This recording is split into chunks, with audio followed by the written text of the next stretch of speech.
दहेज का पैसे का इंतजाम 10 साल से बाप करता है, और जो काम करना चाहिए वो काम करता ही नहीं। नतीजा में क्या निकलता है कि बेटी की शादी कराया, पलंग दे दिया, 4 लाख रुपया दे दिया, एक अपाची गाड़ी दे दिया, खूब सामान दे दिया, और 3 महीना नहीं हुआ उसकी बेटी वहां से मार खा के आ गई। तो गलती कहां होगी कि आपने सब कुछ दे दिया, इल्म अपनी बेटी को नहीं दिया था, आपने तालीम अपनी बेटी को नहीं दी। इसलिए पलंग और फर्नीचर के इंतजाम करने से पहले अपनी बेटी के लिए तालीम का इंतजाम कर दें, उनको आप पढ़ा दें। जिस दिन आपकी बच्ची तालीम से जुड़ जाएंगी, 100% मैं कहता हूं उस दिन मुआशरे में बहुत हद तक हमारी बीमारियां खत्म हो जाएंगी। क्योंकि जब पढ़ी रहेगी तो ये अपनी सास को सास समझेंगे, शौहर को शौहर समझेंगे, ससुर को ससुर समझेंगे, है ना। आजकल घर में ससुर लोग जो होते हैं ना, कुछ ये लोग भी बहुत जिम्मेदार हैं, सास और ससुर। आग लगाने में ससुर और सास, इनका भी बहुत बड़ा हाथ होता है। यहाँ अक्सर गार्जियन मेरे पास सामने बैठे हुए हैं। अल्लाह के वास्ते एक पैगाम आपके लिए भी है कि आप अपने घर को जन्नत बनाने में जिम्मेदार हैं। आप अपनी बहू को कभी सताइए मत। सबसे पहला काम, अपनी बहू को कभी परेशान मत कीजिए। कोई जंगली कानून घर में नाफिज मत कीजिए। ये कानून घर में बिल्कुल मत लाइए कि जब तक घर का सब नहीं खा लेगा तो बहू नहीं खाएगी। इधर है कि नहीं? इधर भी है ना। आप क्या कानून नहीं है? आपके यहाँ चलता है कि नहीं? सबसे लास्ट में कौन खाती है घर में? सबसे लास्ट में घर की पतोह खाती है ना, बहू। तब बुढ़िया पहले पतोह खा लेती है। अरे वाह माशाल्लाह, बनाते बनाते खा लेती है। हम तो ऐसे भी सुने कि साहब अगर किसी की बहू खाना बनाते बनाते 1-2 रोटी खा ले अगर, और सास देख ले उसको खाते हुए, तो वहां तो सास कुछ घर से बोलती नहीं है, दूसरे के घर पर जाएगी तब बोलेगी अरे बाप रे बाप, हमारी वाली जो आई है ना, आधा किलो गोश्त तो खाली भूनते भूनते खा लेती है। वही झगड़ा शुरू, वही से झगड़ा शुरू। बहू की बुराई करने में इतनी स्मार्ट हो गई आजकल की सास कि कहीं मुर्दा देखने जाए तो वो बेचारे जिसको देखने गया है, जिस मुर्दे को, उसके बारे में कोई चर्चा ही नहीं। वहां चर्चा किसका है? उसकी बहू का, या तो उसकी सास का। जलसे में आए 10 औरतें एक जगह बैठ जाए, वहीं यही बात, वो सास की बुराई या सास बहू की बुराई, बस यही इसी में समाज टूटता है। ससुर लोग जो होते हैं, मसला सुनिए, ससुरों को इस्लाम ने उसके बहू का कोई हक नहीं दिया। एकदम करेक्ट बात है। ससुर के ऊपर इस्लाम, बहू के ऊपर उनके ससुर के लिए इस्लामी कवानीन के मुताबिक कह रहा हूं मैं, कोई हक नहीं। आप कहिएगा हजरत ये तो लड़ाई लगवा दीजिएगा, जो थोड़ा बहुत पूछता है हमको वो भी खत्म हो जाएगा। ये तो आपने गलत मसला बता दिया, ऐसा सोचेंगे ना। अब मैं बताता हूँ, जिंदगी भर अगर किसी की बहू किसी ससुर को पानी तक न दे, 1 गिलास पानी भी न दे, तो इस्लाम के कानून के मुताबिक उस बहू की पकड़ नहीं होगी। ये नहीं पूछा जाएगा कि तूने अपने सास या अपने ससुर की खिदमत क्यों नहीं की, नहीं पूछा। ये और बात है कि वो जन्नती बहू होती है जो बगैर किसी दबाव के ससुर के सर में तेल रखती है। ये जन्नती बहू की कहानी कि अपने सास का पांव दबाती है। अगर ना दबाए तो कोई बात नहीं, अगर दबाए तो वो जन्नती बहू है। अच्छी बहू की पहचान है कि वो ससुर की खिदमत करती है, सास की खिदमत करती है। अगर वो ना करे तो शरई एतबार से उसकी कोई पकड़ नहीं है। आप कहेगा कैसे हजरत, हमारी बहू है क्यों नहीं है पकड़? हम जवाब देते हैं आपको, इसलिए पकड़ नहीं है। आपके पास मान लीजिए 5 बीघा जमीन है, आप मर गए, ठीक, आपके मरने के बाद उसमें से क्या कट्ठा जमीन बहू को मिलेगा? मिलेगा कुछ? आपके पास 10 लाख रुपया है, कितने रुपया का मालिक आपकी बहू बनेगी आपकी मौत के बाद? 1 रुपया। न कानून दे पाएगा, न कचहरी दे पाएगा, न मौलवी दे पाएगा, न फराइज दे पाएंगे, न कोई जाब्ता ही नहीं है ऐसा जिस जाब्ते की रोशनी पे कहा जाए कि चलो भाई ससुर 10 लाख रुपया छोड़ के मर गए तो उसमें से 10,000 रुपया बहू को दिया जाएगा। जब आपकी दौलत, आपकी संपत्ति, आपकी प्रॉपर्टी, आपके घर के पैसे में बहू का कोई हक नहीं है, तो बहू की जिंदगी में आपका क्या? झगड़ा यहीं पे शुरू होता है। लोग बहुत उम्मीद कर लेते हैं कि हमारी अब पुतहू आएगी, बहू आएगी तो कपड़ा वही धोएगी, झाड़ू वही लगाएगी, खाना वही पकाएगी, बर्तन वही मांजेगी, प्रेस वही करेगी, सब काम वही करेगी। आज जिस दिन काम वो नहीं करती है तो ससुर को बुरा लगता है, सास को बुरा लगता है, झगड़ा शुरू हो जाता है। इसलिए तालमेल बिठाने के लिए दोनों के लिए मैं समझा रहा हूँ, दोनों ये सोचे कि आप अपने ससुर को ससुर न समझे और आप भी अपनी बहू को बहू न समझे, बल्कि ससुर बाप की हैसियत से रहे, वो बाप रहे और वो सामने वाली बहू नहीं बेटी रहे। जिस घर का ससुर बाप होकर जिंदा है और बहू बेटी की हैसियत से है, उस घर के सारे झगड़े वही खत्म हो जाते हैं। आपकी बेटी पलंग पे लेटी हुई है, कोई बात नहीं, खाना पकाते पकाते 10 मिनट के लिए अगर बहू सोने चली जाए, बोलेगा कि तो काम ही नहीं करती। कहाँ काम करती है, काम नहीं कर पाती है, ये सब काम तो हमारी बेटी करती है। ये बहुत बड़ी लड़ाई और बहुत बड़ा फितना था। ये इस फितने को आप समझिए, इस्लाम के पैगंबर ने साफ साफ करके बहू की जिंदगी को आपने बता दिया है। सिर्फ माओ की खिदमत में जन्नत नहीं है। आपने सुना ना कि माँ के कदमों के नीचे जन्नत है, तो माँ की सेवा करते रहेगा और सबको मारते रहेगा तो जन्नत मिल जाएगी। इसलिए नौजवानों, अपनी बीवी की भी खिदमत करो, उनकी भी खिदमत की जिम्मेदारी तुम्हारी है। बीवी से मोहब्बत में भी अल्लाह ने जन्नत का इनाम अता फरमाया। हुजूर अलैहि सलाम ने बीवी से मोहब्बत के ऐसे शगुफे और ऐसी निशानियां अपनी जिंदगी में हमने पढ़े हैं कि अगर आदमी समझ ले तो उसकी बीवी उससे कभी नाराज नहीं होगी। और जिस घर की बहू 1 मिनट के लिए नाराज हो जाए, रात में बगैर खाए सो जाए, उलमा बयान फरमाते कि 40 दिन तक उस घर में बरकत नहीं। किसकी वजह से? बहू यहाँ इतना नाराज कर देता है कि किसी घर में तो ऐसा कानून है कि बहू को बोलने तक का अधिकार नहीं। तू क्यों बोलती है, तुम खामोश रहो, ये कैसा तरीका जानवर वाला? वो आपके घर की सदस्य है, आपके घर की रानी है, नौकरानी नहीं है। इस्लाम ने उसको रानी बनाकर भेजा है और रानी की जिम्मेदारी क्या है कि वो मुख्तार, वो ऑथोराइज होते हैं। इसलिए बहू को आप बेटी मानकर उसको आजाद कर दे अपने घर में। अब उनको ये कहे कि मेरी बेटी, ये घर तेरा है, ये चाबी तेरी है, ये मकान तेरा है, ये इज्जत तेरी है, ये सम्मान तेरा है, ये प्रतिष्ठा तेरा है, हम तेरे हैं, ये सारा घर तेरा है। अब इसको कैसे अच्छा से चलाना है बेटी, तुम चलाओ ऐसी इस किरदार से। इस घर को चलाने की बुनियाद पर इस घर के सारे फितने तेरी वजह से खत्म, तब बाहर आएंगे।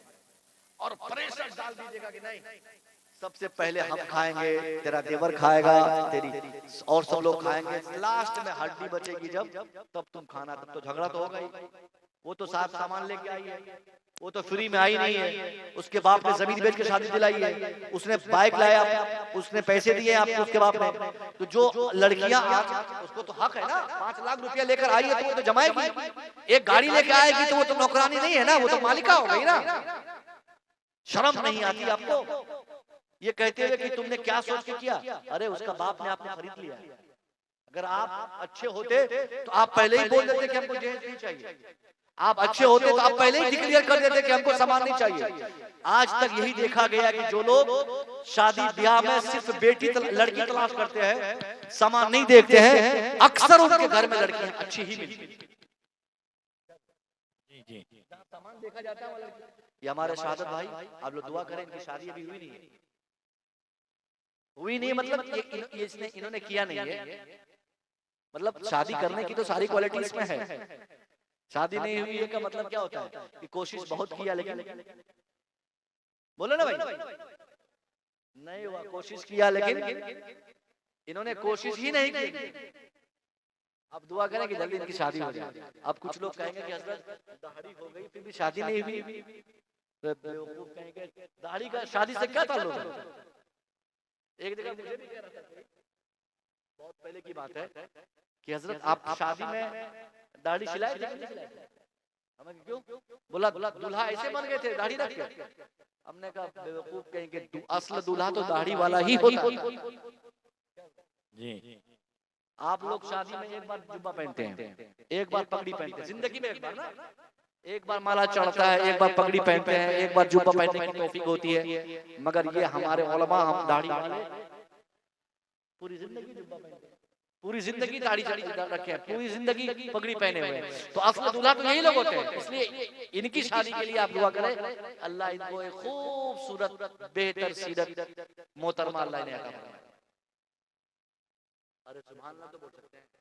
सुभान अल्लाह। आपसे हमको इनाम देने थोड़ी कर रहे हैं इनको कि आप इनाम दे दीजिएगा, कम से कम ये दुआ तो सही कीजिएगा भाई इनके लिए। बहुत मुस्कुरा रहे हैं शादी की बात सुन के, आप देख रहे हैं शादी की बात आई तो चेहरे पे मुस्कुराहट आ गई है। कौन खुश नहीं होता भाई? शादी जिंदगी की बहुत बड़ी नेमत है। शादी जिंदगी की बहुत बड़ी नेमत है। अच्छी बीवी मिलना और अच्छा शोहर मिलना ये उससे बड़ी नेमत है।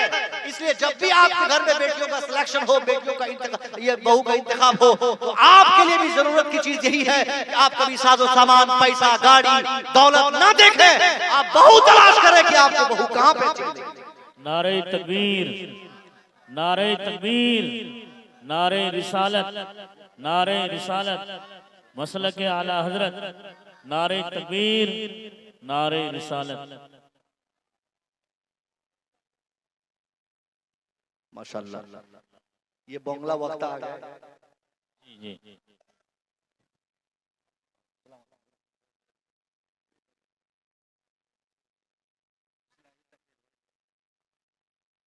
असल में यह माहौल पर नहीं समझ में बात क्या होगा। अंदाजे मैंने अपनी तकरीर से बहुत ज्यादा ये किया है, समझौता किया है। इस अंदाज की तकरीर में नहीं करता।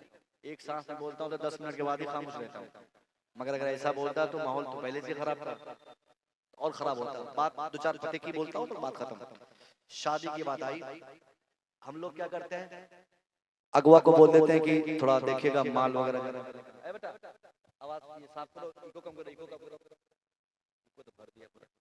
आप जो है कभी भी पैसा मत मांगिए, गाड़ी मत मांगिए, अपाची मत मांगिए। आपको अगर कोई चीज मांगनी है तो सिर्फ ये मांगे कि हमको बहू अच्छी चाहिए। एक नंबर की बहू कौन होगी? आप पता लगाइए कि उसके घर में कुरान पढ़ने वाली कौन है। आप पता लगाइए कि पर्दा करने वाली है कि नहीं। आप पता कीजिए कि वो नमाज पढ़ती है कि नहीं। जो आदमी नमाजी बहू की तलाश में घूमेगा, जो आदमी अच्छी बहू की खोज में घूमेगा, मेरा दावा है कि उसको नमाजी ही बहू मिलेगी। अब जिस घर की बहू नमाज पढ़ेगी उस घर में शैतान आएगा कभी। इसलिए मेरी बेटियों, तुम भी घर पे नमाज पढ़ो ताकि तेरी जब शादी का टाइम आए तो हर चाहने वाला, हर शादी कराने आने वाला, हर देखने वाला ये तमन्ना करे और ये बोले कि साहब ये लड़की अगर नमाजी है तो मुझे नमाजी लड़की चाहिए, और नमाजी लड़की जिसके घर में आ जाएगी उसके घर में तो बरकतों की बारिश होगी। हमारे यहाँ होता है क्या, पैसा ले लिया, गाड़ी ले ली, दूसरों को रुला दिया। ऐसी ऐसी बातें सुनने को मिलती है कि कोई इस तरह का चचा 60 साल 65-60 की उम्र के, ये लोग कलकत्ता में काम करते हैं, दिल्ली में काम करते हैं, आज भी धान काटते हैं, आज भी गेहूं काटते हैं, जबकि इनकी जिंदगी इतनी बची है और इतनी दौलत है कि आसानी से खा पी के चले जाए। मगर इनसे जब पूछा जाता है कि चाचा आप इतनी मेहनत क्यों कर रहे हैं, तो इनका जवाब होता है कि मेरी बेटी अभी घर में कुंवारी है। क्यों? क्योंकि हमने समाज में जहेज की लालत को और जहेज के लेन देन को ऐसी हमने खराब कर दी है कि आज हर बाप ये चाहता है कि उसके घर में उसकी जो बेटी है उसकी शादी कैसे हो। इसके नतीजे में उस बाप को न जाने किन किन तरीकों से उनको मेहनत करनी पड़ती है और आखिर में एक फैसला होता है, जमीन मकान बेचकर आदमी अपनी बेटी और बहन की शादी कराता है। अल्लाह के वास्ते हाथ जोड़ के आपसे गुजारिश है, अपने घर में अब ऐसा माहौल बनाए। अगर भाई छोटा शादी कराने के लिए है, आगे सब लोग खाना खा के, हमारे नियाज भाई हमारे बड़े मुखलिस दोस्तों में से हैं, ये खाना खाने गए थे। हजरत अल्लामा तनजुल रहमान साहब किबला, उनकी भी तकरीर अच्छी ही हुई। शारद भाई पढ़ेंगे, पर 5 मिनट में बात खत्म कर दूं, सिमेट दूं बातों को सिमेट दूं ताकि एक पैगाम मुकम्मल हो जाए। आपको शादी के लिए जब भी आप किसी अगवा से कहें तो आप जमीन दौलत पैसा न देखें। अगर आप जमीन देखेंगे तो जमीन मिल जाएगी, पैसा देखेंगे पैसा मिल जाएगा, गाड़ी देखेंगे गाड़ी मिल जाएगी। लड़की नहीं देखेंगे तो लड़की अच्छी कभी नहीं मिलेगी। एक कानून इलाके में बनाइए कि जिसकी बेटी बगैर दुपट्टे के मार्केट में देखी जाएगी, जिसकी बच्ची मोबाइल से बात करते करते इधर उधर घूमती रहेगी, जिसकी बेटी टिकटॉक या रील्स पे वीडियो बनाएगी, हम उसकी बेटी से शादी अपने बेटे की नहीं कराएंगे। तो कसम खुदा की कह रहा हूँ, मुसलमानों की बच्चियों में एक खौफ का माहौल आएगा और वो घर से जैसे बाहर निकलेगी उसको यही बात याद आएगी कि अगर मैं भी बदतमीजी करूंगी, मोबाइल चला चला कर मार्केट में घूमती रहूंगी, बगैर दुपट्टे के मार्केट में जाऊंगी, अगर मैं रील्स वीडियो बनाऊंगी तो मेरी शादी भी बहुत मुश्किल से होगी। अब माहौल क्या होगा कि मुसलमान जहां भी रहेंगे उसकी बेटी पर्दे का इंतजाम। नारे तकबीर, नारे रिसालत, उलमाए अहले सुन्नत। वाह सुभान अल्लाह, सुभान अल्लाह। अब जब रील बनाने वाली लड़की से शादी कर लीजिएगा, आप मुश्किल कर दीजिए उसका जीना हराम कर दीजिए। और उसका जीना हराम करने का मतलब ये नहीं कि आप उसके खिलाफ जान कीजिए, नहीं, अब एक कानून बना दीजिए कि जिसकी बेटी रील्स वीडियो बनाती है, अपलोड करती है, या जिसका बेटा रील्स वीडियो बनाता अपलोड करता है, वो बेटा ना मेरा दामाद बनेगा ना वो बेटी हमारी बहू बनेगी। इस्लाह की कोई और दूसरी जरूरत नहीं, सिर्फ यही माहौल कायम कीजिए। अल्लाह की कसम, इसी माहौल की बुनियाद पर मुसलमान बेटे मोबाइलों की दुनिया पर वीडियो बनाने से आजाद हो जाएगा। यहाँ तो ये लड़का सब खुद ही खोजता है कि वही वाली सब लड़की सबसे शादी हो। और जब उसी लड़की से शादी कीजिएगा ना, मालूम है कि नहीं, 3 बोरा सीमेंट और वो डब्बा, हरा वाला डब्बा, ड्रम। शारद भाई को बताइए, इनको बताइए, हम लोग की तो शादी ब्याह हो गई है, लेकिन जिन लोग की नहीं हुई है वो लोग से कहता हूँ कि रील्स वाली से शादी कीजिएगा ना, तो घर में डब्बा डुब्बी हो तो हटा दिया कीजिए उसको, वरना सीमेंट मंगाने में देरी नहीं होगी। पता चलेगा 80 टुकड़े आपके भी हो जाएंगे। अगर आप कुरान पढ़ने वाली बेटी शादी करेंगे, आप पंजाब में कमाने जाएंगे, आपकी बीवी यहाँ नमाज फज्र पढ़कर एक पारा कुरान पढ़ेगी, जोहर की नमाज पढ़ेगी, एक पारा कुरान पढ़ेगी, असर की नमाज पढ़ेगी, एक पारा कुरान पढ़ेगी, इशा मगरिब पढ़ेगी, एक पारे कुरान पढ़ेगी, ऐशा पढ़कर एक पारे कुरान पढ़कर 5 नमाजें होंगी, 5 पारे डेली कुरान पढ़कर उसी मसल्ले पर बैठकर वो हाथ उठाकर आपके लिए यानी अपने शौहर के लिए दुआ करेगी, अल्लाह मेरा शौहर पंजाब में कमाने गया है, कलकत्ता खटने गया है, या अल्लाह वो वहां काम कर रहे हैं, मैं यहाँ नमाज पढ़ के कुरान पढ़ के अपने शौहर की जिंदगी के लिए तुझसे मुतालबा करती हूँ, या अल्लाह मेरे शौहर की कमाई में बरकत अता फरमा, उनकी जिंदगी की परेशानी को दूर फरमा। नमाजी बीवी अगर होंगी, उनकी दुआओं की बरकतों से अल्लाह बड़ी बड़ी मुसीबतों से आपको आजाद फरमा देगा। बीवी अगर नमाजी होंगी तब ना, अगर बीवी टिकटॉक पे बनाएगी तो आप जाइएगा पंजाब खटने के लिए, यहाँ पे वो एक रील्स में वीडियो बना देगी, अपलोड करेगी। आप एकदम माहौल बनाइए, बदतमीजों से बिल्कुल समाज को पाक रखिए। न बदतमीज लड़के, अगर करोड़पति का बेटा है ना, सिगरेट पीता है मार्केट में से घूम के, तो बदतमीजों की अलामत है। ताड़ी शराब पीना वो अलग मैटर है, मैं सिगरेट की बात कर रहा हूँ। सिगरेट अगर बड़े बुजुर्गों के सामने कोई तमीज नहीं, किसी से जबान लगा लिया, बदतमीजी से बात कर रहा है, वो मुखिया का बेटा है, सरपंच का भतीजा है, विधायक का नाती है, तो कोई दिक्कत नहीं, किसी का बेटा रहे। अगर वो बदतमीज है तो आप कसम खा लीजिए कि हजरत मैं अपने बेटे भतीजे की शादी किसी फकीर लाचार मजदूर के घर कराना तो पसंद करूंगा, मगर इस करोड़पति के बेटे सिगरेट पीने वाले बदतमीज बच्चे को अपना दामाद नहीं बनाऊंगा। आपने खुद से तय कर लेंगे आप, तो आपका दामाद कभी खच्चर नहीं मिलेगा, कभी पंचायत लेकर दरवाजे पे नहीं आएगा, या आपको पंचायत लेकर उनके दरवाजे पे जाने की जरूरत नहीं पड़ेगी। पहले शादी तो मुश्किल कीजिए ना, असली तो मसला वही है ना, शादी कराना मुश्किल कर दीजिए उसकी। जैसे शादी मुश्किल होगी लफड़े पड़ जाएंगे ना। फिर हर बाप अपनी बेटी से कहेगा, ए बेटी कहाँ जा रही है, मार्केट, हाँ, निकाब कहाँ है, दुपट्टा कहाँ है, हिजाब कहाँ है, दुपट्टा पहन। तू अगर मार्केट इसी तरह चली जाएगी ना, तो तेरे इस किरदार की बुनियाद पर हमारे दरवाजे पर तेरी शादी का पैगाम लेकर कोई नहीं आएगा। इसलिए आप लोग इन चीजों पर बहुत अमल कीजिए। आप लोग कह रहे हो चलो गार्जियन है आप ही लोग समाज चलाते हैं, आप लोग पंचायत करते हैं, आप लोग डिसीजन करते हैं, लेते हैं, आप लोग के फैसले से गांव के मुस्तकबिल बनते हैं। इसलिए आप लोग एक फैसला ये भी बना लीजिएगा कि हम लोग कभी भी खच्चर लड़के और बदतमीज बेटी से रिश्ता नहीं करेंगे।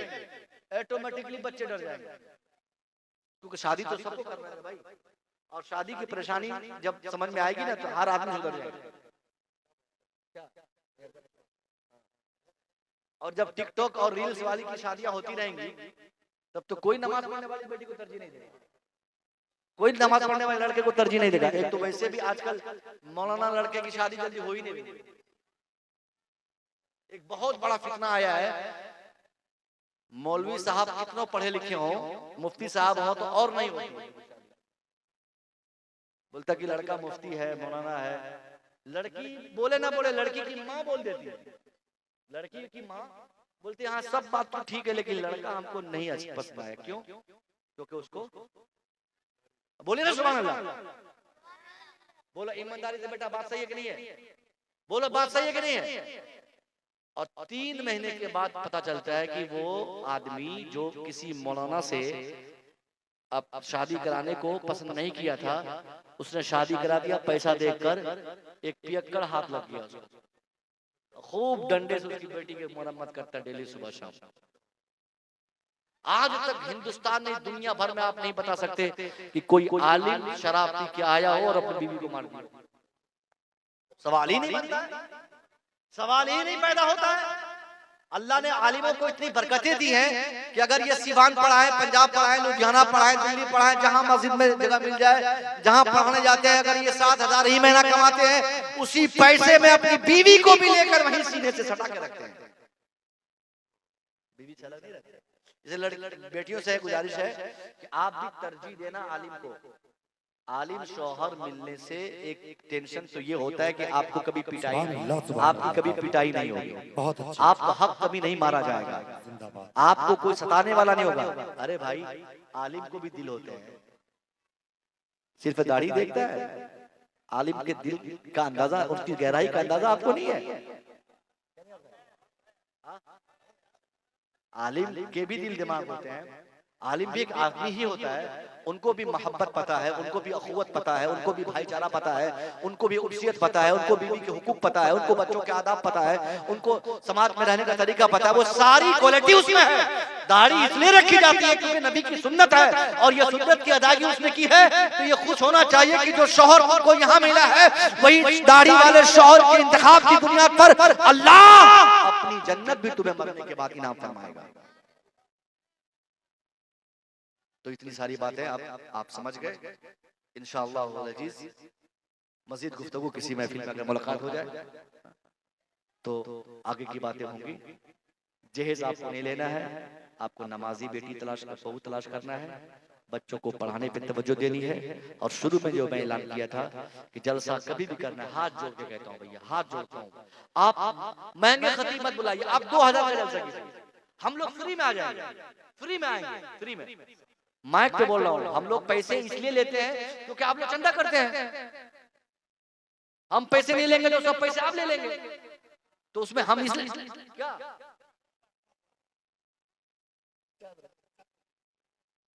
हम फ्री में जलसे करेंगे, लेकिन जलसे में पैसों को बढ़ाने के कारण आप कभी दुकान मत बनाइए। 100 रुपया एक दुकानदार देता है, 500 देता है, और वो 500 रुपया देकर आपके 5 लाख के जलसे को खराब कर दिया। आप 10 लोग यहाँ बैठे हैं, वहां 50 लोग, 50 बेटियां, 50 बेटे एक साथ घूम रहे हैं। ये कौन सा तरीका आपने अपनाया? इसका नाम जलसा कहते हैं इसको। झूला लगाने का मेला लगता है अलग, जिलेबी की दुकान लगती है अलग, पान की दुकान होती है कहीं और। जहां नबी की बात हो, जहां जलसे के लिए लोगों को कॉल किया जाए, जहां मुस्तफा के पैगाम सुनाने के लिए इतना बड़ा पंडाल लगाया जाए, मैं पूछता हूं आपसे कि उस जगह जिलेबी की क्या जरूरत है, वहाँ रसगुल्ले की क्या जरूरत है, वहाँ पान की दुकान की क्या जरूरत है, वहाँ इतनी दुकानों की क्या जरूरत है? बड़े बड़े मेलों में इतनी दुकानें नहीं रहती जितनी छोटे से जलसे में आप लोग हैं। और ये बगैर कमेटी की मर्जी से नहीं हुआ है। मैं कल रात से पहले, पिछली रात, कल के पहले मुजफ्फरपुर में था, एक भी दुकान उस जलसे में नहीं, एक भी दुकान। मुझे देख के बड़ी खुशी हुई। मैंने कमेटी वालों से पूछा कि साहब ये दुकान नहीं यहाँ पे? बोला हजरत हम तो मेहनत कर रहे हैं कि कौम तक पैगाम जाए, दुकान क्यों लगाऊंगा मैं? दुकानदार आने की कोशिश भी की, हम लोगों ने ऐलान कर दिया था, जिस तरह खतीबों का ऐलान होता है, शायरों का ऐलान होता है, हमने उसी ऐलान में ये भी कहा था कि एक भी दुकानदार को हमारे यहाँ दुकान लगाने की इजाजत नहीं होगी। वो कौन सी चीज यहाँ पे मेले में मिल रही है जो कल नहीं मिलेगी? वो कौन सी पान की दुकान यहाँ पे जो दुकान आपके बाजार में नहीं है? वो कौन सी जिलेबी यहाँ पे मिल रही है जो जिलेबी कल मार्केट में नहीं मिलेगी? 5-5 जिलेबी की दुकान, 10-10 पान और चाय की दुकान।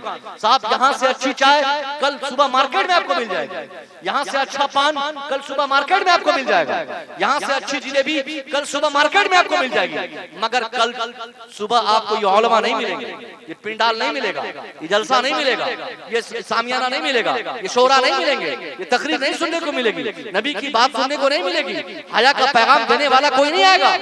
जिलेबी और पकौड़ी और ये का रसगुल्ला या पान चाय की दुकान तो हमेशा खुली रहती है, आप जहाँ चाहे मिल जाए। मगर इन उलमा को बुलाने के लिए कलेजा बनता है, इन उलमा को बुलाने में पैसे खर्च होते हैं, उलमा को बुलाने में एक काफी मेहनत लगती है महीनों की, मगर आप लोगों ने सारी मेहनतों को पानी में मिला के रख दिया। कौन इसका जिम्मेदार होगा? अगर किसी एक बेटी के ऊपर, हमारी बेटी है ना, चाहे किसी की बच्ची हो, उसकी इज्जत हमारी इज्जत है ना, उनकी इज्जत की रक्षा कौन करेगा? कौन उसकी देखभाल करेगा? किसके ऊपर इनकी जिम्मेदारी है? जलसे की कमेटी के हर फर्द की जिम्मेदारी। आपने एक भी रजाकार नहीं रखा, आपके पास एक भी वॉलंटियर नहीं है जो इन बच्चियों को आने जाने से रास्ते में रोका जाए। ताज्जुब की बात है भाई, इतना गंदा माहौल हम लोगों ने सीमांचल का, ये पूर्णिया कटिहार का कर रखा है कि जलसा नाम की कोई चीज ही नहीं है। ऐसा लगता है कि मेले में हमारी तकलीफ हो रही है। अरे हमें जलसे में बुलाया गया कि मेले में बुलाया गया? जितने लड़के वहां घूम रहे हैं उन सारे बच्चों से मेरी गुजारिश है कि बेटा तुम अपने अपने घर चले जाओ, हमें पूछना नहीं होगा, दिमाग खराब होगा मैं डंडे उठा लूंगा, हमें बर्दाश्त नहीं होता, मुझे इसकी फिक्र नहीं होती आइंदा साल तुम बुलाओगे या नहीं बुलाओगे। मगर मैं अपनी आंखों के सामने ये नहीं देख सकता कि हमारे समाज की किसी बेटी को देखकर कोई लड़का अपनी बाइक की एक्सीलेटर बढ़ा दे, स्टाइल मारे, उनसे मोबाइल नंबर मांगे, उनको धक्का दे दे।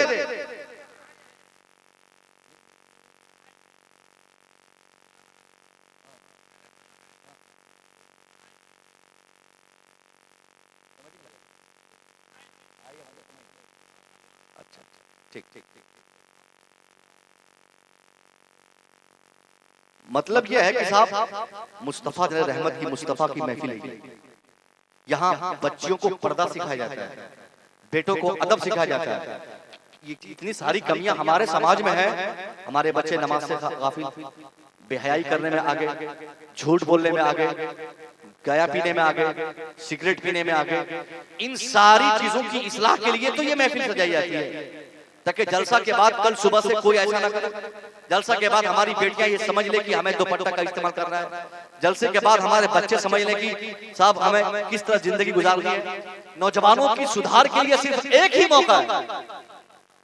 आज आपको पता नहीं पूरी दुनिया आपकी मुखालफत में है, दुनिया के ऐसे ऐसे लोगों ने गुंडागर्दी ही सही किसी तरीके से आप पर कब्जा करने की कोशिश की है, जिन लोगों को पेशाब करने का शौक नहीं, जिन लोगों के पास इतने उनकी बीवी बाल बच्चों की इज्जत का भी शौक नहीं है, आज वो लोग बड़े बड़े मनसब पे फाइज होकर आपको अपनी बीवी बाल बच्चों की इज्जत सिखा रहे हैं।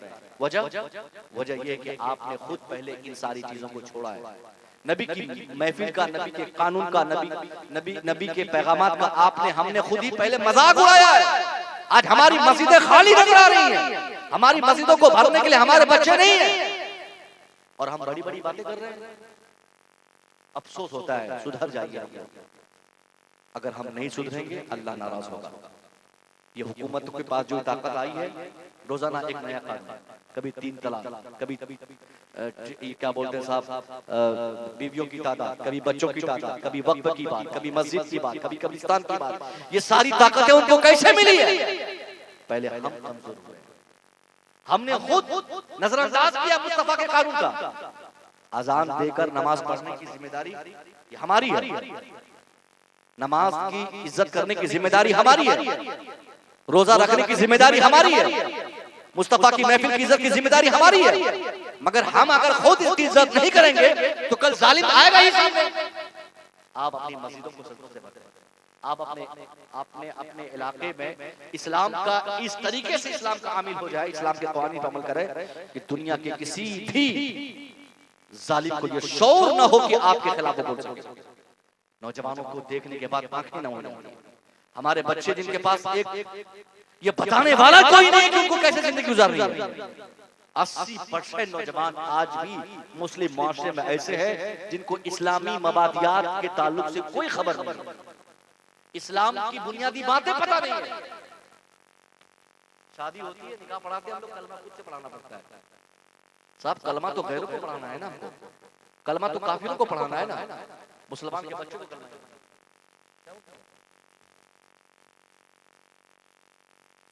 होता है यार।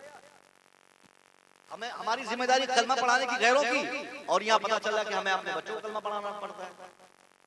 कलमा तक कायदे से याद नहीं है, उसका बाप उसको 2,20,000 की गाड़ी लेके दे दिया, 25,000 का मोबाइल लेके दे दिया, और वही बाप कल जाकर मौलाना साहब से कहेगा ताबीज लिख दीजिए हमारा बेटा बिगड़ गया। क्यों नहीं बिगड़ा? बच्चों को जब अदब सिखाना था, जब उनको तमीज सिखानी थी, जब उनको इस्लाम बताना था, तब तो आपने मस्ती करने दे दिया। हमारा और आपका किसी के एक का बच्चा अगर बिगड़ता है तो पूरा समाज, पूरा मुआशरा, पूरी सोसाइटी बिगड़ जाती है, और यहाँ हजारों बच्चे बिगड़े हुए हैं। हम किसी जालिम से, किसी गैर से नहीं कह रहे, हम अपने लोगों से कह रहे हैं। अल्लाह के वास्ते इन सारी चीजों को आप दिल पर लें। आज पूरी दुनिया आपके खिलाफ है, अगर आप खुद ही इस पर अमल नहीं करेंगे तो आप उखाड़ दिए जाएंगे, आप बर्बाद कर दिए जाएंगे। आपकी जिंदगी की कामयाबी इस बात पर नहीं है कि आपके बच्चे कुछ फैशन वाले हों, आपके बच्चे जदीद और मॉडर्न दुनिया के मानने वाले हों। अगर बाप चाहे ना तो जलसे मिलाकर इस्लाह तकरीर कराने की मुसीबत को जरूरत नहीं पड़ेगी। बाप अगर चाहे उसकी बेटी नहीं बिगड़ेगी, बाप चाहे तो बेटा नहीं बिगड़ेगा, बाप चाहे तो उसके बच्चे नहीं बिगड़ेंगे। बाप की निगाहों के सामने बच्चे बिगड़ते हैं। 15 से 25 साल के बीच की एज में बच्चे अक्सर हमारे समाज में हमारे कंट्रोल से बाहर चले जाते हैं। हमें मालूम है ना कि मेरा बेटा है इशा की नमाज नहीं पढ़ा, हमें मालूम बेटा फजर की नमाज नहीं पढ़ा, हमें मालूम मेरा बेटा सिगरेट पीता है, हमें मालूम हमारा बेटा ताड़ी पीता है, हमें मालूम है हमारा बेटा बदमाशी करता है। ये सारी चीजों की इस्लाह करने की सबसे बड़ी जिम्मेदारी तो आपकी और हमारी है। मानेगा नहीं बेटा? क्यों नहीं मानेगा बेटा? क्यों नहीं बेटी मानेगी? नाश्ता में क्या पकेगा हम तय करते हैं, खाना क्या बनेगा हम तय करते हैं, बच्चे कपड़े क्या पहनेंगे हम तय करते हैं, किस स्कूल में पढ़ेंगे हम तय करते हैं, किस कॉलेज में पढ़ेंगे हम तय करते हैं। जब उनकी जिंदगी की सारी भलाई हम तय करते हैं तो ये भी तय करने का हमारा अधिकार है कि हमारा बच्चा कैसे जिंदगी गुजारेगा। नबी ने फरमाया मन रा मिनकुम मुनकरन फलयुगय्यिरहु बियदी, anyone who sees any types of disease in your society, तेरे समाज का कोई व्यक्ति अपने समाज में जब किसी भी खिलाफ शरअ काम करते हुए किसी भी व्यक्ति को देखे तो उसकी जिम्मेदारी क्या है? नबी ने क्या फरमाया? उसे चाहिए कि वो अपने हाथ की ताकत का इस्तेमाल करे। गौर से सुनिएगा, ईमान ताजा हो जाएगा आपका। हाथ की ताकत का मतलब क्या होता है? डंडा उठाना, लाठी उठाना, मारना। इस्लाम के पैगंबर ने पहले ये नहीं कहा कि समझाया जाए, ये नहीं कहा कि बेटी और बेटों को पहले समझाया जाए, नहीं, समझाना बाद में, पहले पिटाई करना है। जैसे बेटी बिगड़ जाए, बेटा बदमाशी करे, सिगरेट पिए। अभी मैं रास्ते में आ रहा था, कम से कम 10 बच्चे ऐसे मिले जो सिगरेट पी रहे थे। अगर उनके गार्जियन को पता चले कि बच्चा मेरा सिगरेट पी रहा है, ये जिम्मेदारी इमाम साहब की नहीं कि उसको मना करे कि बेटा सिगरेट नहीं पीना है।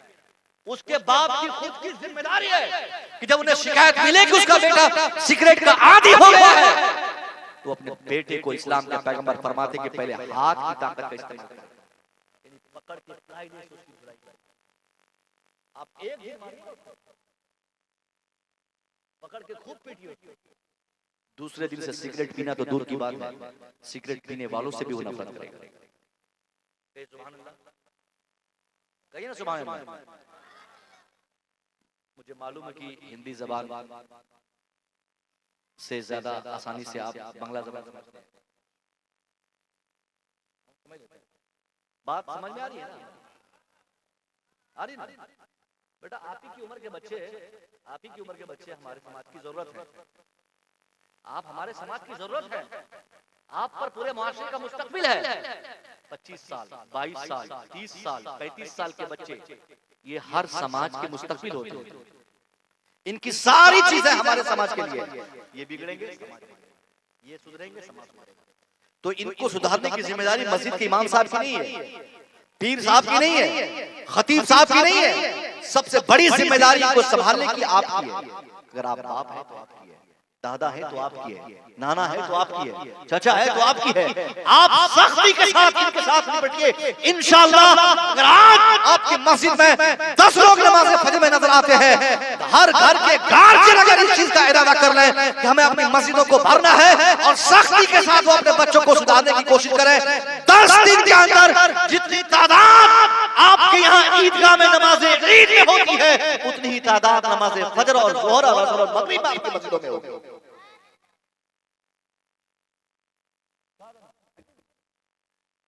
सख्त होना पड़ेगा ना, लेकिन नहीं, बाप अलग दीवाना है। बाप तो खुद ही रात के 12 बजे तक मोबाइल देखता है, माँ खुद ही साग काटती है और मोबाइल देखती है, रोटी बनाती है मोबाइल देखती है। बांग्ला में, हिंदी में, भोजपुरी में अलग अलग क्वालिटी के अलग अलग जुबान में गाने लगा देती है। किचन में भी गाने सुनती है। कुछ औरतें तो ऐसी आदी हो गई गाने सुनने की कि भाई साहब जब तक वो 1-2 गाना नहीं सुनती तो नींद ही नहीं आती। अब जो औरत, जो बीवी, जो माँ बगैर मोबाइल के न जी सके और वो माँ ये इरादा करे कि मेरी बेटी मोबाइल न चलाए, तो ऐसा हो सकता है? जो बाप ये सोचे कि जब तक 1-2 को डांस नहीं देख लेते मोबाइल में, कभी भोजपुरी, कभी बंगला, कभी हिंदी, और वो बाप ये सोचे कि मेरा बेटा कुरान का हाफिज बन जाए और मेरा बेटा कुरान का आमिल बन जाए, मेरा बेटा कुरान पर अमल करे, तो मुश्किल है। आपको खुद आगे बढ़ना होगा। ये सारी इस्लाही बातें मुझे करनी थी, मैंने 2-4 बातें तमीदी तौर पर आप तक पहुंचा दी। अब दुरूद शरीफ पढ़िए, तकरीर का आगाज करता हूं। अल्लाहुम्मा सल्ली अला सय्यिदना मौलाना मुहम्मद व बारिक वसल्लम सल्लल्लाहु अलैहि सलातो व सलाम अलैहि सल्लल्लाहु तआला वसल्लम। मैंने एक आयत पढ़ी, अल्लाह फरमाता है सुम्मा ला तुसअलूना यौम इज़िन अनिन, तुमसे तेरा रब एक एक नेमत के बारे में पूछेगा। यानी रब ने जितनी नेमतें दी हैं, ये सारी नेमतों का तज़किरा रब हमसे करेगा। अगर आपको 1 बीघा जमीन है तो उसका सवाल, 5 बीघा जमीन है तो उसका सवाल, नई जमीन है तो जिंदगी में जो कुछ भी अल्लाह ने आपको दिया है, 1 आंख दिया है तो 1 आंख का सवाल जरूर अल्लाह करेगा। 1 ही टांग दिया तो उस 1 टांग का सवाल करेगा। बेटा 1 टांग दिया है तो 1 टांग का सवाल करेगा कि तूने उस 1 टांग के बदले में क्या किया। तो आप और हम ऐसी जिंदगी गुजारे कि कल मरने के बाद अल्लाह के सामने जब हमें हिसाब देना पड़े तो हम कह सके कि अल्लाह तूने मुझे जितनी जिंदगी दी थी, हर जिंदगी का मैंने बेहतर इस्तेमाल किया। मेरा मतलब ये कहने का नहीं कि आप सिर्फ मस्जिद चले जाए, सुबह जाए शाम में आए, शाम में जाए सुबह आए, नहीं। मस्जिद सिर्फ 5 टाइम जाना नमाज के लिए, बाकी का टाइम आपको आपका काम करना है। आप इबादत का तसव्वुर अगर दिमाग में बिठा लेंगे तो आपके कदम कदम पर जहां जहां आप जाएंगे, अगर शरीयत के फरमान के मुताबिक अपना काम करेंगे तो एक एक कदम बढ़ाने में अल्लाह आपको नेकी देता है। नेकी का मतलब सिर्फ नमाज पढ़ना नहीं है, नेकी का मतलब ये सिर्फ रोजा रखना नहीं है। रोजे में नेकी है, नमाज में नेकियां हैं, ज़कात और हज में नेकियां हैं, मगर सिर्फ इन्हीं चारों में नेकियां हो जरूरी नहीं है। आप जहां भी रहें, आप अपनी जबान को झूठ से पाक रखें, कारोबार करते हो झूठ से पाक रखें, आप अपने किरदार को साफ व शफाफ रखें, आप हमदर्द बने, आप एक दूसरे की मदद करें, आप भाईचारा और मुआशरे में ब्रदरहुड की फजा कायम करें, आप एक दूसरे का ताउन करें। यहाँ हमारा समाज तो आज इतना मर चुका है कि एक दूसरे का ताउन करने के बजाय एक दूसरे के पीछे हम लगे रहते हैं और ख्वाहिश हमें कि हमको हमारे पीर साहब जन्नत दे देंगे। नहीं साहब, अगर हम गलत कर लेंगे तो हमारे पीर साहब नहीं, पीर साहब के पीर साहब भी हमको जन्नत नहीं दिला पाएंगे। और अगर हमने शरीयत के कवानीन पर अमल करके जिंदगी गुजारा तो हमें जन्नत लेने के लिए पीर साहब के दरवाजे पर खटखटाने, ये दरवाजे पर दस्तक देने की जरूरत नहीं पड़ेगी। हमारे अमाल की बुनियाद पर अल्लाह और उसके रसूल राजी रहेंगे, हमें जन्नत मिल जाएगी। मगर यह सारा भरोसा, नमाज छोड़ देंगे पीर साहब समझेंगे, रोजा छोड़ देंगे पीर साहब समझेंगे, इबादत नहीं पीर साहब समझेंगे। तो आप पीर साहब कितना समझेंगे? बहुत सारे पीर साहब तो ऐसे भी हैं जो इस वजह से जन्नत में चले जाएंगे कि उनके मुरीद अच्छे थे, यानी मुरीदों की दुआओं से जन्नत चले जाएंगे पीर साहब। कहिए सुभान अल्लाह। अब मान लीजिए चचा हमारे एक मुश्त दाढ़ी है इनके चेहरे पे माशाल्लाह, वो भी चचा के पास एक मुश्त दाढ़ी है।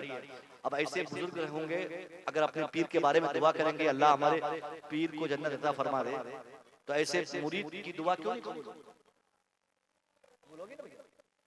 तो इसलिए आप खुद ही ऐसा अमल करें कि आपके अमल की बुनियाद पर अल्लाह आपको जन्नत अता फरमाए।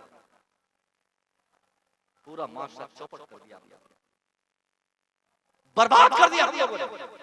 भाई की दुश्मनी, एक दूसरे की चीड़, एक दूसरे का जलन, एक दूसरे से लड़ना, एक दूसरे से भिड़ना, एक एक मुट्ठी जमीन के चलते लोग तलवार निकाल लेते हैं। दो भाई का एक दरवाजा आज नहीं हो पा रहा है, दो भाई एक आंगन में नहीं रह पा रहे हैं। ये नफरतें क्यों हैं? क्यों नहीं आप समाज बनाते हैं?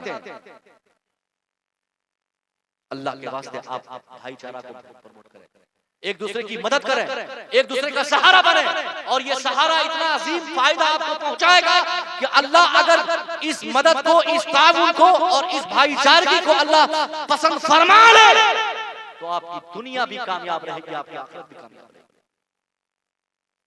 और इन बेटियों से, मेरी बेटियों, घर में नफरत पैदा करने का एक तुम भी बहुत बड़ा माध्यम हो। शादी होने के पहले दोनों भाई एक साथ, दोनों भाई एक ही गाड़ी से चलता है, दोनों भाई एक ही दस्तरखान में खाना खाता है, और शादी के सिर्फ 1 महीने के बाद पता नहीं ये लोग क्या कह देती है कि साहब दोनों में लड़ाई हो जाती है। थोड़ा आप लोग भी कोऑपरेट करो। जिस घर में शादी हो, लड़ाई झगड़ा से उस घर को पाक रखने की कोशिश करो। हम लोग के पास कितने मसले आ जाते हैं ये सब सुलझाने के लिए कि हजरत लड़ाई हो गई, हजरत झगड़ा हो गया, हजरत फसाद हो गया। नहीं, आप फसाद पैदा क्यों कर रही हो? अगर कोई आदमी अपने भाई की मदद कर रहा है तो अपने भाई, कोई दिल्ली में है, कोई भाई नहीं दिल्ली खटता है, तो दिल्ली में रहने वाला भाई अपने भाई को ईद में कपड़ा दिया तो तुमको चिढ़ किस बात की है? अगर वो बहन को कपड़ा दे दे, वो अपने भाई को कपड़ा दे दे, तो यही कहने वाली जो नहीं 1 महीना में आई है, घर तोड़ देती है। और ऐसी जंग की सूरत बनती है कि बीच आंगन में दीवार लगाना पड़ता है। अब बताइए, जिस कौम को आपस में भाईचारा नहीं हो, आपस में हम एक दूसरे से मिले न रहे, वो कौम ये तमन्ना करे कि हम हिंदुस्तान में कामयाब होंगे, दुनिया में कामयाब होंगे, वक्फ बिल लाने नहीं देंगे, 3 तलाक कानून पास करने नहीं देंगे, हम ये काम नहीं करने देंगे, हम कब्रिस्तान पे गैरों को कब्जा करने नहीं देंगे, हम सब मस्जिदों की हिफाजत करेंगे। खुदा की कसम, वो कौम जो आपस में मुत्तहिद नहीं होगी, दुनिया में हर आदमी उसे इस्तेमाल कर लेगा, वो कौम कभी कामयाब नहीं हो पाएगी। आप समाज की इज्जत कब करेंगे जब आपस में ही टूट चुके हैं? बात समझ में आ रही है? ये सारी बातें इसकी जरूरत थी, मैंने पहुंचा दी। और एक काम की बात, ये जो नौजवान बिगड़ते हैं इनमें से अक्सर बच्चे जाहिल हैं। दिल्ली, पंजाब, हरियाणा, दोहा, कतर, पूरी दुनिया में आज आपके यहाँ के, हमारे यहाँ के बच्चे खटते हैं, मजदूरी करते हैं। माध्यमिक पढ़ा, 10th पढ़ा, मजदूरी करने चले गए, दिल्ली चले गए। ये प्रथा को आपको कंट्रोल करना है। इस जनरेशन को आपको सबसे ज्यादा अगर किसी चीज की जरूरत अभी पड़ रही है, दिखाई दे रही है, तो वो एजुकेशन है। आज माहौल इसलिए बिगड़ रहा है कि बच्चों के पास तालीम नहीं है, उनके पास एजुकेशन नहीं है, उनके पास नॉलेज नहीं है, उनके पास इल्म नहीं है, उनके पास शिक्षा नहीं है। और ये शिक्षा आप दिलाएंगे। 10,000 रुपया महीना कमाने के चक्कर में आपने अपने छोटे भाई को दिल्ली भेज दिया। 10,000 कमाने के चक्कर में आपने अपने बेटे को मैट्रिक करने से पहले आपने उसे पंजाब भेज दिया। 15,000 कमाने के चक्कर में आपने अपनी औलाद के मुस्तकबिल को तबाह बर्बाद कर दिया। 10-20 हजार के चक्कर में आपने अपने समाज को, अपने मुआशरे को बर्बाद कर दिया। अल्लाह की कसम साहब, ऐसे सुधार माहौल में पैदा नहीं होंगे। ओ भाई, हेलो, ओ बेचने वाला भैया, बेचने वाला, खुरमा बेचने वाला, कौन भाई, उसको समझाओ यार, वो लेडीज में जाके खुरमा बेच रहे। कोई तौर तरीका है कि नहीं आपका? टाइम पास वाले और टाइम पास, बैठो बैठो बैठो।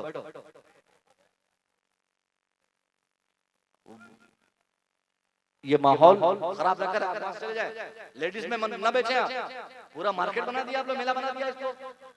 अब तो दुकान वालों की इतनी हिम्मत हो गई कि यहां तक चले आए।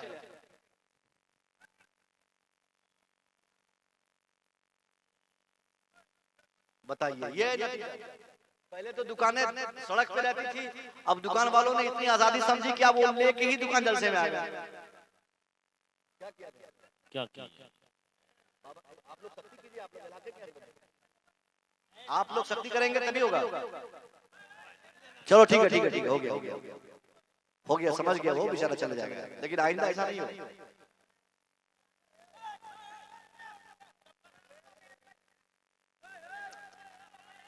चले चलो, ठीक है, ठीक है, ठीक है, ठीक है।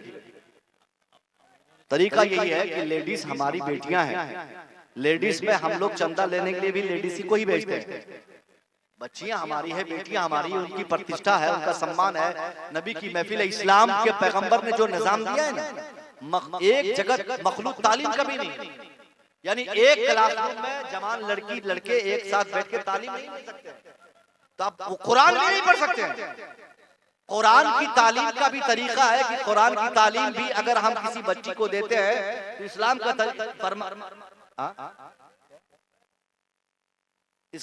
फरमान है कि लड़का लड़की एक साथ एक जगह एक दरसगाह में बैठकर कुरान भी नहीं पढ़े। इन बेटियों की इज्जत ये इतनी है कि इनके पाजेब की आवाज, पाजेब जो पायल पहनते हैं पायल, इसकी आवाज भी इतनी तेज ना निकले कि किसी के कान को उसकी तरफ रागिब कर दे। आप बताइए कितना खूबसूरत मजहब है हमारा। हमारी बेटियों की इज्जत को इस्लाम ने इस कदर उजागर करके बताया है कि हमारी बेटियां कुरान की तिलावत इतनी जोर से ना करें कि उनकी तिलावत की आवाज दूसरे के कानों तक पहुंचे और दूसरे उनकी तरफ देखने पर मजबूर हो जाए। अब बताइए, जिस इस्लाम ने आपको कुरान जोर से पढ़ने से मना किया, जिस इस्लाम ने पाजेब की झनकार की आवाज जो है वो भी बुलंद करने से मना किया है, उस इस्लाम ने हमारी बेटियों को कितनी इज्जत दी। इससे अंदाजा फरमाए कितनी इज्जत है। ये इज्जत इस्लाम ने दी है मेरी बेटियों, इसको संभाल कर रखो। बहुत हद तक मैं कह रहा हूं कि अगर आप कंट्रोल हो जाओगी तो हमारे माशरे के 95% बीमारियां दूर हो जाएंगी। आप बेटी हो तो बेटी की हैसियत से, माँ हो तो माँ की हैसियत से, बहन हो तो बहन की हैसियत से, दादी हो तो दादी की हैसियत से, हर सूरत में, हर घर में, घर चलाने वाली, घर में इस्लाह करने वाली सबसे बड़ी मुस्लिह दरसगाह अगर किसी को कहा गया तो वो माँ और बेटियों की। आप ही से समाज बनता है, आप ही से मुआशरा बनता है। आप कभी अल्लाह के वास्ते कभी ऐसा ना करो कि आपकी वजह से आपके मुआशरे को ये दिन देखना पड़े। बात मेरी अलग चली गई। मैं अर्ज कर रहा था कि आज की तारीख में सबसे ज्यादा तालीम की जरूरत है। आपको तालीम पे काम करना है। मक्के का सीजन आ जाए, नहीं, बच्चों की पढ़ाई छुड़वा कर मक्के नहीं कटवाना है। धान कटवाने के लिए पढ़ाई छोड़वा कर नहीं भेजना है। आप खुद धान काटे, अल्लाह रिस्क का मालिक है। 5 साल के बाद आप तरक्की कीजिए, क्या दिक्कत है? घर नहीं बनेगा, 5 साल के बाद बनेगा, क्या प्रॉब्लम है? 10 साल के बाद मकान बनेगा, क्या दिक्कत है? अभी आप अगर झोपड़पट्टी में रहकर अपने बच्चों की तालीम की आपने फिक्र कर ली और अपने बच्चों को किताब पेंसिल पकड़ा दिया और कायदे से उसकी पढ़ाई पे अगर आपने पैसे खर्च किए, आज जो झोपड़पट्टी आप देख रहे हैं, इंशाअल्लाह 10 साल पढ़ने की इतनी बरकत मिलेगी। यहाँ झोपड़पट्टी की जगह पर एक शानदार इमारत पर मुश्तमिल आपका घर, आपका मकान। सुभान अल्लाह। और अगर आपने सिर्फ मैट्रिक पढ़ाया, वस्तानिया फकानिया करवा दिया, बस छोड़ दिया। हाँ, वस्तानिया फकानिया ये क्या है भाई? ये बेटियों को सिर्फ फकानिया कराया जाता है। वस्तानिया पास, फकानिया पास, अब शादी फिक्स है कि नहीं? इधर भी है कि नहीं आपके? और ये लोग चचा लोग जब जाते हैं लड़की देखने के लिए, ये लोग क्या पूछते हैं? कितना बड़ी है? वस्तानिया पास है। अच्छा, वस्तानिया नहीं, फकानिया फार्म भर दिया है, वस्तानिया पास है। खुशी से एकदम ये लड़की पढ़ी है। धीरे से आके कहता है लड़की लड़के के बाप को, हाँ सब ठीक है, लड़की पढ़ी है, वस्तानिया पढ़ी हुई है, फकानिया फार्म भर दिया है। अरे वस्तानिया कोई पढ़ाई है? फकानिया तक पढ़ लेना कोई कामयाबी है? मैट्रिक पढ़ लेना कोई कामयाबी की पहचान है? आप अपनी औलाद, अपने बेटे को वस्तानिया फकानिया शादी की वजह से मत पढ़ाइए। आप इतना पढ़ाइए, इतना पढ़ाइए, इतना पढ़ाइए कि जब जब उसकी तालीम, उसकी किताब, उसका कलम, उसकी शिक्षा, उसका नॉलेज उसके पूरे माशरे की तकदीर में बदल जाए। समझे बात? मैट्रिक करने के बाद इंटर करें।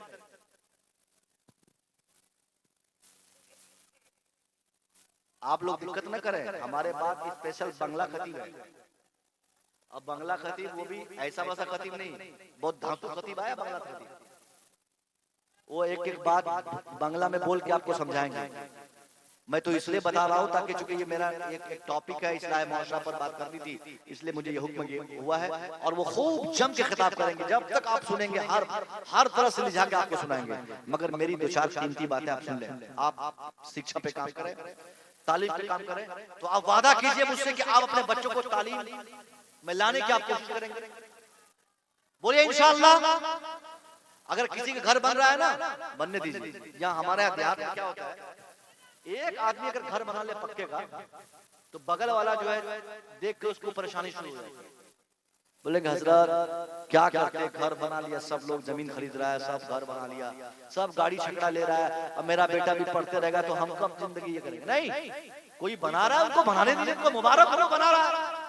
आपका दिन अभी नहीं आया है, आप पढ़ाई पे ध्यान दीजिए, आपका दिन आएगा। जिसका घर देख के आप चिढ़ रहे हैं, आप अपने बच्चों को पढ़ाइए, उससे शानदार और बड़ा घर आपका बेटा बना के दिखाएगा। और कितना पढ़ाना है? मैट्रिक नहीं कराना, मैट्रिक के बाद इंटर कराना, इंटर के बाद बीए कराना, बीए के बाद एमए कराना, और तब तक पढ़ाते रहना है। और बच्चों को यह कहना कि बेटा हमारी जमीन पर तुम मत देखो, हमारा मकान मत देखो, हमारी प्रॉपर्टी मत देखो, हमारा पद मत देखो, अपने बाप दादा की संपत्ति पर तुम गुमान मत करो। बेटा हम जो कुछ भी है हम अपने लिए हैं। अब तुम जो कुछ भी हो, तुम्हारी किताब है, तुम्हारी पढ़ाई है, तुम्हारा स्कूल है, तुम्हारी तालीम है, तुम इतनी मेहनत कर दो कि तुमको बाप दादाओं की जमीन की हाजत नहीं। और यही फक्र है हजरत, हम पढ़ के क्या करेंगे, बाप दादा के पास तो बहुत संपत्ति है। 10 बीघा जमीन है, क्या है 10 बीघा जमीन क्या चीज है? 10 नहीं 50 बीघा जमीन किसी के बाप को रहे तो 50 बीघा जमीन को आदमी बेचना चाहे 5 दिन काफी है। चाचा 5 दिन में बेच के नहीं खा लेगा, बेच लेगा, खा नहीं पाएगा तो उड़ा देगा किसी चीज में। लेकिन अगर वही 50 बीघा जमीन पर फख्र न करने की जगह पर वो आदमी को अपने इल्म पर अगर फख्र हो, दुनिया की सारी चीजें खरीदी जा सकती है, सारी चीजें बेची जा सकती है, सारी चीजें बर्बाद हो सकती है, सारी चीजें तबाह की जा सकती है। वही इल्म, वही नॉलेज, वही किताबी ज्ञान एक ऐसी मुबारक शय है कि जब तक आपके अंदर वो इल्म है, दुनिया में ना तो आपका कोई इल्म खरीद सकता है, ना कोई खरीदने की बात। अल्लाह के वास्ते आप इस पर तवज्जो दें, खूब मेहनत करें और बेटियों को भी पढ़ाएं।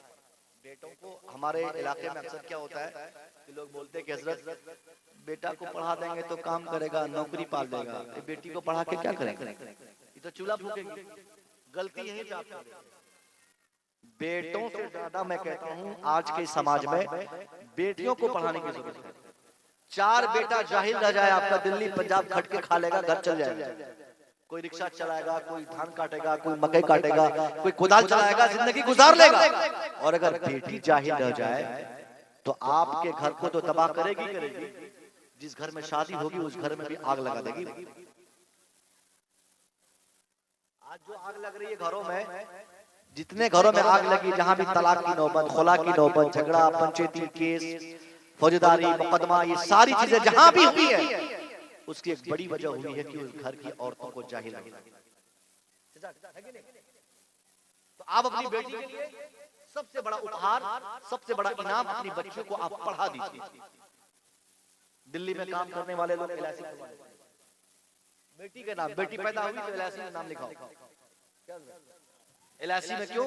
ताकि शादी के टाइम पर, इसकी शादी जब मैं कराऊंगा तो इसकी शादी के टाइम पर एलआईसी का पैसा निकालकर इनकी शादी करा दूंगा। पलंग का पैसा, गाड़ी का पैसा,